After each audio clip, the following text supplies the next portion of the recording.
আসসালামু আলাইকুম ভিউয়ার্স, আশা করি সবাই ভালো আছেন।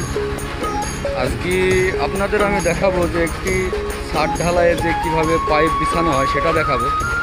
আসলে আপনারা দেখতে পাচ্ছেন এখানে যে সিঁড়িতে কিছু পুকুর রাখা হয়েছে। আসলে এই পুকুরটা রাখা হয়েছে আপনার সিঁড়ির ধাপে ধাপে বিভিন্ন ডিজাইনের বাল্ব সেট করার জন্য।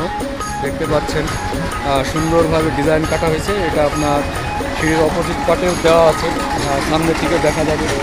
আপনার ঠিক সিঁড়িটা তো ঠিক এই একইভাবে করা হবে, আপনারা অবশ্যই দেখতে পাচ্ছেন।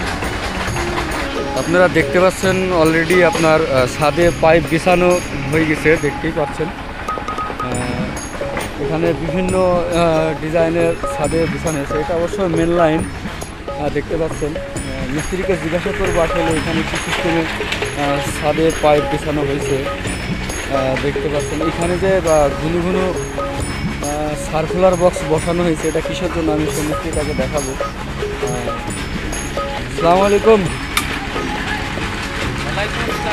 আচ্ছা, যে আপনারা যে এখানে দেখলাম যে আপনার যে বারান্দার টপের ধার দিয়ে বিভিন্ন সার্কুলার বক্স, আসলে যে দেখা যাচ্ছে যে সার্কুলার বক্সগুলো এগুলো আসলে কিসের জন্য দেওয়া হয়েছে সেটা আপনি বলবেন অবশ্যই। সব লাইট পয়েন্টার এখানে নিচে ডিজাইন হবে। ও ডিজাইন হবে বলতে গেলে নিচে খাবার ফল থাকবে, খোলা থাকবে, লাইট পয়েন্টার। এটা আপনার হচ্ছে টপ বারান্দা এবং সিঁড়িতে না? আপনারা যদি কেউ আসলে এই লাইটিং দিতে চান, অবশ্যই যে সার্কুলার বক্স দেখতে পাচ্ছেন, এটা টপ বারান্দায় বিভিন্ন ডিজাইনের লাইটিং দেওয়া হবে, সেই কারণে এই সিস্টেমটা করা হয়েছে। অবশ্যই আপনারা এইসব সিস্টেমে এই পাইপটা বেছাতে পারেন। অনেক ডিজাইন স্বরূপ এই বিল্ডিংটা হবে। এই সাইড দিয়ে আপনার এই টপ দিয়ে আগাগুড়ি আপনার এই ঠিক লাইটিংয়ের সিস্টেম করা হচ্ছে। অবশ্যই আপনারা যারা করবেন এই সিস্টেমে করতে পারেন।